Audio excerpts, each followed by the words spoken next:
No Brasil República, os militares sempre estiveram no poder, ou ao menos rondando em quase todas as vezes com atitudes golpistas. Foram poucos momentos que a República teve alguma estabilidade sem essas constantes ameaças ou interferências. Confira neste episódio 7 momentos que os militares estiveram atuando contra ou pelo poder. É Pilatos lá na Bíblia quem nos diz, e também faleceu por ter pescoço o infeliz autor da guilhotina de Paris. A ligação de república e militares começa logo na origem. A proclamação da República, ou o golpe da República, como preferirem, ocorre por causa dos militares. Embora tenha ocorrido em 1889, isso começa a ser construído em 1870, quando termina a Guerra do Paraguai. Na ocasião, os militares que participaram da guerra queriam um tratamento melhor por parte de Dom Pedro II. Como isso não ocorreu, a insatisfação dos militares com a monarquia foi crescendo. Porém, o entendimento da maioria era que deveria se esperar até a morte de Dom Pedro II. Isso partia principalmente de Marechal Deodoro, que viu o imperador como um amigo pessoal. Muitos entendiam também que a ruptura deveria ocorrer logo após Dom Pedro II, porque o poder seria passado para a então Princesa Isabel e logo a mentalidade machista não aceitava isso. Só que o processo acabou sendo antecipado. A abolição da escravatura no Brasil fez com que a elite econômica brasileira começasse a se mobilizar contra a monarquia e via na insatisfação dos militares um caminho para alcançarem os seus objetivos. Aliás, vale destacar que historicamente as atitudes dos militares em torno do poder no Brasil estão quase sempre alinhadas aos interesses da elite econômica, com raras exceções. Mas, voltando à história, a insatisfação militar cresce ainda mais quando surge um boato de que a monarquia ia prender Deodoro e militares republicanos. Isso foi mais do que o suficiente para agitar os quartéis e fazer com que o Marechal Deodoro tomasse a atitude de proclamar a República e expulsar a família imperial. Só que o golpe de Marechal Deodoro não parou por aí. Ao ser elaborada a primeira Constituição, ele pressionou para que ele fosse nomeado de forma indireta e não por votação o primeiro presidente do Brasil. Ainda nessa história, ocorreria um outro golpe que teria atuação militar dos dois lados. Pressionado por o Brasil viver uma grave crise econômica, Deodoro resolveu radicalizar e fechar o Congresso. A reação acabou vindo da Marinha, que se rebelou contra o presidente e apontou os canhões dos navios de guerra para o Rio de Janeiro. Deodoro, então, não suportou mais esta pressão e decidiu renunciar. Nisso, assume o vice, Floriano Peixoto, que teria que convocar novas eleições de acordo com o que estava na Constituição. Só que Floriano fez uma interpretação diferente da Constituição, de que o que estava lá só valeria para quando o país tivesse o presidente e vice eleitos e não nomeados, como foram os casos dele e de Deodoro. E usou as armas para garantir que esta decisão fosse aceita por todos, ficando no poder até 1894. Portanto, nos 5 primeiros anos da República fomos governados por militares. O militar seguinte foi Hermes da Fonseca, sobrinho de Deodoro, e que governou o Brasil de 1910 a 1914, mas esse ao menos foi eleito, mesmo que por uma minoria. Afinal, de um país de 17 milhões de pessoas, somente um pouco mais de 600 mil votaram naquela eleição. O segundo momento que os militares flertaram com o poder no Brasil foi com o tenentismo na década de 20. Foi um movimento feito por jovens tenentes e capitães militares insatisfeitos com o sistema político brasileiro e o domínio das oligarquias. Este talvez tenha sido o único momento que, de fato, os militares se posicionaram mais ao lado do povo e não da elite econômica.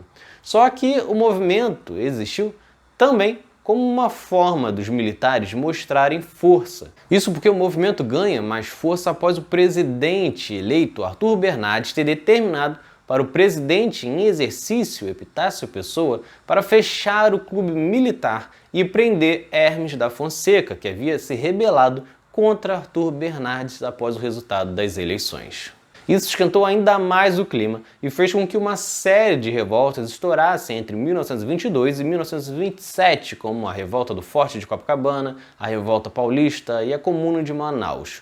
Foi neste momento também que surge a Coluna Prestes, liderada pelos oficiais Miguel Costa e Luiz Carlos Prestes, que marcharam pelo interior do Brasil, andando mais de 2 anos e percorrendo 25 mil quilômetros do país, passando por 12 estados. O movimento tenentista defendia uma profunda reforma política, assim como também do ensino público, com a obrigatoriedade do ensino primário. Porém, sem um plano de ação bem estruturado, o movimento acabou recuando antes de chegar ao poder, mas plantou uma semente para 1930. Em 1930, ocorre o terceiro grande movimento militar em torno da República. Este surge um pouco da consequência do tenentismo, que contribuiu para desgastar um pouco mais a República Oligárquica. Só que, especialmente em 1930, ocorre uma eleição e Getúlio Vargas é derrotado por Júlio Prestes, o candidato indicado pelo presidente Washington Luiz. Vargas e os membros da Aliança Liberal, frente que tinha o objetivo de derrubar a República Oligárquica, então começam a estudar alternativas de chegarem ao poder. E com isso buscam o apoio dos militares e conseguem junto dos oficiais de baixa patente. Só que, apesar da agitação entre os militares e a Aliança Liberal, ainda faltava um estopim para que a Revolução estourasse, e isso ocorre em 26 de julho, quando João Pessoa é assassinado na cidade de Recife. João Pessoa era o vice de Getúlio na disputa para presidente de 1930. O assassino era um rival local, mas isso foi usado pelos militares e por Vargas como que se tivesse sido o governo federal.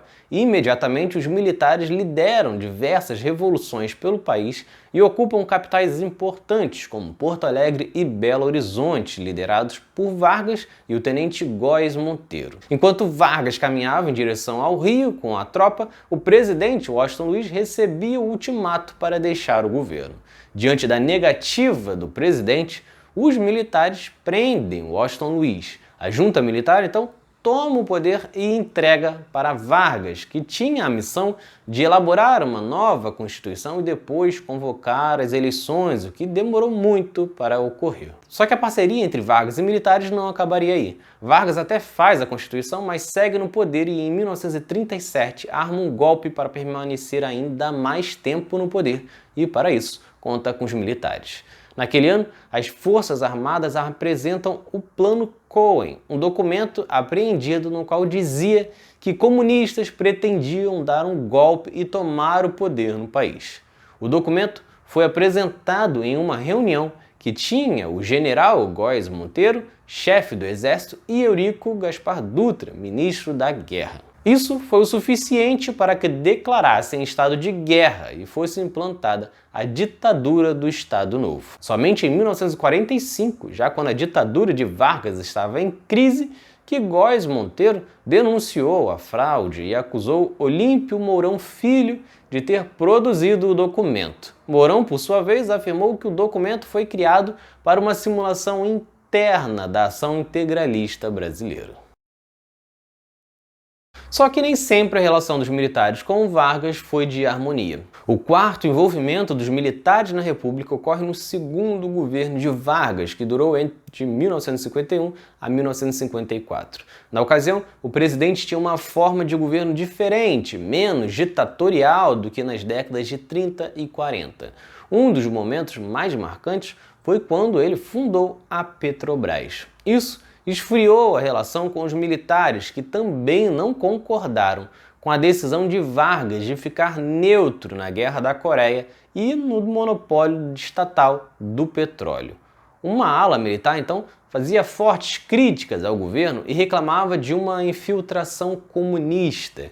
Em fevereiro de 54, o clima esquenta de vez quando é tornado público um documento que ficou conhecido como Manifesto dos Coronéis, que era assinado por 81 oficiais superiores do Exército. Eles protestavam contra a falta de recursos do Exército e contra a proposta do governo de dobrar o salário mínimo que havia sido apresentada pelo ministro do Trabalho, João Goulart. Para piorar, em 5 de agosto, o jornalista e candidato a deputado federal Carlos Lacerda, opositor de Vargas, sofre um atentado e matam o major Rubens Vaz, que fazia segurança de Lacerda. Imediatamente é aberta uma investigação dentro da aeronáutica na base aérea do Galeão, o que faz com que ficasse conhecida como a República do Galeão. E a investigação começa a apontar o envolvimento da guarda pessoal de Vargas no atentado. No dia 23, 37 dos 80 generais do Exército assinam um documento pedindo a renúncia de Vargas, enquanto aumentavam os indícios de um golpe. Getúlio, então, comete suicídio na madrugada do dia 24 de agosto de 1954. E para muitos, essa atitude fez com que o golpe militar, que só foi ocorrer em 1964, não ocorresse 10 anos antes. O quinto momento de interferência militar na República foi o de menor impacto, principalmente porque foi um confronto entre dois grupos militares e acabou não chegando a trazer um grande prejuízo para a República. Isso ocorre em 1955. Os militares que tentaram dar um golpe em 54 não desistem e seguem rondando no poder. Tanto que em apenas um ano o país acabou tendo 3 presidentes diferentes. Só que chega em 1955 e ocorre a eleição e Juscelino Kubitschek derrota o general Juarez Távora da UDN, partido de Carlos Lacerda. Na disputa para vice, que na época ocorria separado, João Goulart era eleito. As vitórias de JK e Jango, que fazia parte da coligação PSD-PTB, partido que era de Vargas, enfurece a UDN e os militares, que começam a conspirar para que JK não assuma. Lacerda, inclusive, defendia uma intervenção militar e acusava a chapa de JK de ser comunista. Um discurso que você sempre observa na história do Brasil. A situação fica mais crítica quando o coronel Jurandir Mamed faz coro e defende um golpe militar. A fala acabou chamando a atenção da ala legalista dos militares e o general Henrique Teixeira Lott entra em ação. Ele ocupava o posto de ministro da guerra e pressionou o presidente em exercício, Carlos Luiz, para que ele punisse Mamed, o que foi recusado, pois Luiz era favorável ao golpe. Com isso, Lott pediu demissão e, ao visualizar que a conspiração por um golpe militar crescia, ele liderou um golpe preventivo, que também ficou conhecido como contragolpe, e conduziu tropas militares no Rio de Janeiro para depor Carlos Luiz. Desta forma, a presidência vai para Nereu Ramos, que, junto de Lott, garante a posse de JK para 1956. Se os militares tentaram dar um golpe em 54 e 55 e não conseguiram, em 64 o resultado foi diferente. Na verdade, este golpe de 64 começa em 61.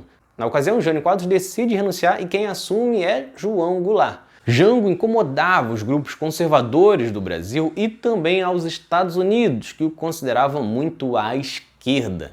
E na ocasião, os norte-americanos financiavam a criação de ditaduras pela América para evitar que qualquer país se aproximasse dos países comunistas debaixo do nariz deles. Com isso, qualquer governo um pouco mais à esquerda já era inaceitável e Jango já era marcado pela proposta de dobrar o salário mínimo quando era ministro de Vargas. Desta forma, quando Jânio renuncia, os militares já tentavam evitar que João Goulart assumisse. No Sul, Brizola organizava um contragolpe com tropas legalistas para garantir que Jango fosse o presidente. Porém, João Goulart, temendo uma guerra civil, faz um acordo com os militares para transformar o sistema político no Brasil para o parlamentarismo, o que faz com que Jango ficasse como uma figura quase que decorativa. Só que em janeiro de 63 ocorre um plebiscito e o povo escolhe que o sistema deveria voltar a ser presidencialista e Jango recupera o poder. Ao voltar a governar, João Goulart então promove políticas que desagradavam os conservadores. O ponto alto foi quando ele apresentou as reformas de base, que era um programa que visava trazer reforma agrária, tributária, eleitoral, bancária, urbana e educacional. Enquanto isso, os Estados Unidos seguiam financiando grupos conservadores de direita no Brasil para liderar manifestações contrárias a Jango. Porém, ainda assim não era o suficiente. Uma pesquisa de 64 apontava que 45% consideravam o governo de João Goulart ótimo ou bom, e 49% afirmavam que votariam nele nas eleições em 65. Aí chega março de 64 e João Goulart reafirma o compromisso com as reformas de base em um comício que mobilizou mais de 200 mil pessoas no centro do Rio de Janeiro.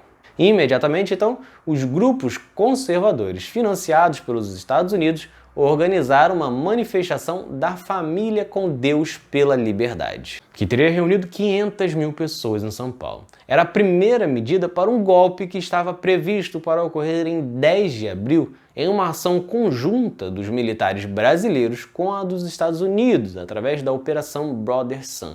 Mas, em 1º de abril, Olímpio Mourão, comandante da 4ª Região Militar, iniciou uma rebelião e marchou com as tropas para o Rio de Janeiro. O João Goulart já sabia do envolvimento dos Estados Unidos no golpe e, mais uma vez, decide não fazer resistência para que não ocorresse uma guerra civil no país e os militares acabam tomando o poder.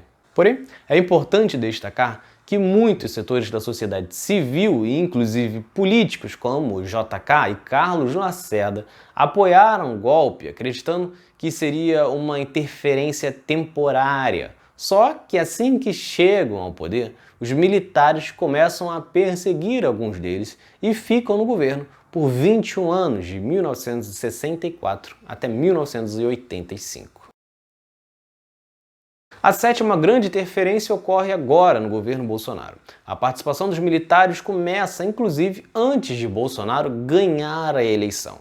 Em 2018, meses antes das eleições, os generais Vilas Boas e Heleno fizeram fortes pressões para que o STF mantivesse Lula preso e, com isso, não concorresse às eleições daquele ano, no qual era líder nas pesquisas. Porém, a atuação de fato ocorre quando Bolsonaro toma posse. Para ter alguma base de sustentação, Bolsonaro recorreu aos militares, um apoio que tem um custo elevado e que quem paga a conta é o povo. E isso vem já do começo, quando chamou o general Mourão para ser vice. Além disso, em 2020, eram mais 8 militares atuando como ministros. Só que não parou por aí. Em 2020, o Brasil teve 6.157 militares em cargos civis no governo federal. Mais do que o dobro de que em 2017, quando eram 3.020, e já era um momento com mais militares nestes cargos desde a redemocratização do país. Eles estão distribuídos dentro de ministérios e empresas estatais, sendo que muitos sem sequer ter um projeto em andamento, ficando lá apenas para receber o dinheiro. A explosão de cargos ocorreu especialmente em 3 áreas. Militares em cargos comissionados, que saltaram de 1.934 em 2018, no último ano de Temer, para 2.643 em 2020 com Bolsonaro. Hoje, 18,3% dos cargos comissionados são ocupados por militares. Depois, vemos também atuando no INSS, que saltou de 0 para 1.969, e na saúde, que eram 718 e foram para 1.249. E esta é a pasta mais polêmica de todas. A pasta era comandada em 2020 pelo general Pazuello e chegou a ter 30 militares em altos cargos. Mesmo após a saída de Pazuello, ainda são 19 em postos estratégicos na saúde, comandado por Marcelo Queiroga. Mais recentemente, 7 militares que atuam ou atuavam no Ministério da Saúde foram citados na CPI da pandemia por envolvimento em irregularidades. Aliás, irregularidades que são muitas. O Ministério da Saúde, na gestão Pazuello, por exemplo, chegou a fechar contratos sem licitação para obras em prédios antigos e desocupados no Rio de Janeiro, alegando urgência por causa da pandemia. Entre as empresas contratadas estavam algumas cujos proprietários estavam proibidos por lei de fecharem contratos com o governo federal por conta de irregularidades e também empresas de fachada. Outra polêmica está na compra de insumos superfaturados para a fabricação de cloroquina, que estavam com um valor de 167% mais alto do que o vendido pela mesma instituição no mês anterior e que gerou um custo de 782 mil para os cofres públicos. Isso sem contar as investigações quanto aos acordos de compras superfaturadas de vacinas que não existiam e de outras que existiam e que foram oferecidas para serem entregues ainda em dezembro e que Pazuello não respondeu. Para completar, um relatório do Tribunal de Contas da União apontou que as Forças Armadas usaram 4 milhões da verba destinada para o combate à pandemia com gastos como reforma de imóveis e aquisições de itens como mochila, porta-celular, coletes e bandeira, além de outros 9 milhões com pendência de comprovação e que foram gastos com sorvete, refrigerantes, salgados e outros itens. Mas a relação não para por aí. Tem muito militar ganhando muito com este governo. Enquanto tem vários brasileiros sem emprego e passando fome, 4 militares no governo ganharam mais de 100 mil líquidos de salário no mês de junho. São os casos do ministro da Defesa, Walter Braga Neto, o ministro da Casa Civil, Luiz Eduardo Ramos, o vice-presidente, Hamilton Mourão, e Augusto Heleno, do Gabinete de Segurança Institucional. A farra também é vista nas estatais. Das 46 empresas com controle direto da União, 16 são presididas por oficiais das Forças Armadas, ou seja, 1/3. Esses oficiais acumulam as remunerações das Forças Armadas e os salários das empresas, ficando com uma renda que varia de 43 mil a 260 mil. Enquanto a gasolina está cara, o general do Exército, Joaquim Silva e Luna, recebe 260 mil por mês como presidente da Petrobras. Ainda temos outros destaques, como Floriano Peixoto Vieira Neto, que ganha 77 mil nos Correios, e Hélio de Paz Barro Júnior, que ganha 71 mil na Infraero, entre muitos outros casos. Por liberar tanto dinheiro para os militares, que Bolsonaro confia que pode convocar diversas tentativas de golpes e certamente deve bater muito nesta tecla em 2022, principalmente nas vésperas da eleição ou após uma derrota. Restará saber se os militares farão uma nova interferência negativa na história da República Brasileira ou se permitirão que a democracia prevaleça como poucas vezes fizeram. Abaixo na descrição você confere alguns vídeos que falam sobre alguns governos citados neste episódio, como o do governo João Goulart, ou também o vídeo do que eu falo quando tivemos 3 presidentes um ano, o golpe militar e muito mais. Então curte este vídeo, se inscreve no canal e confere estes outros episódios. Se vocês gostaram, curtam, se inscrevam para não perder nenhum episódio do outro lado da história. Acompanhe a gente também nas redes sociais, estamos no Instagram, no Twitter, no Facebook, além do nosso podcast que está espalhado por todas as plataformas de áudio. E todas as fontes utilizadas neste episódio estão no nosso site, outroladodahistoria.com.